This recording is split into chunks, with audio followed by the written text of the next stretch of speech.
పవన్ కళ్యాణ్ గారు. సో ఆయనతో ఎలా ఉంటుంది మీకు? చూడండి, మంచి మంచి వ్యక్తి. బేసిక్గా మనసులో ఒకటి బయట ఒకటి టైప్ కాదు మనకు. ఇంకేదున్నా స్ట్రైట్ ఫార్వర్డ్. ఇది తెలిసిందే ఈ రోజు నుంచి కాదు, సినిమాల నుంచి కూడా. ఆయన క్యారెక్టరైజేషన్ అనేది ఎట్లాంటి సినిమాలో అయినా కానీ ఆ క్యారెక్టరైజేషన్ దాన్ని మిస్ కాకోకుండా ఆయన తీసుకొని వస్తారు. బయట కూడా అట్లనే ఉంటారు ఆయన.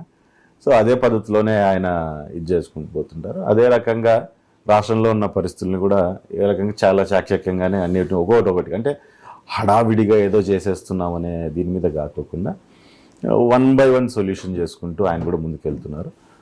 ఇప్పుడు యాక్టివ్గా ఆల్మోస్ట్ నాకు తెలిసి చాలామంది ఎమ్మెల్యేలు వీళ్ళందరితో కూడా మంచి రిలేషన్లోనే ఆయన కూడా ముందుకెళ్తారు. ఎందుకంటే ఆయన నుంచి ఫండ్స్ కానీ నియోజకవర్గ డెవలప్మెంట్స్ ఫండ్స్ కానీ ఇవన్నిటినీ కూడా ఉన్న చాలా కష్టమైన పరిస్థితుల్లో కూడా, ఎందుకంటే ఆర్థిక పరిస్థితులు ఈరోజు ఏ రకంగా ఉన్నాయి రాష్ట్రంలో అందరూ చూసినా ఉన్నాం. సో ఇటువంటి పరిస్థితుల్లో కూడా దాన్ని కాంపన్సేట్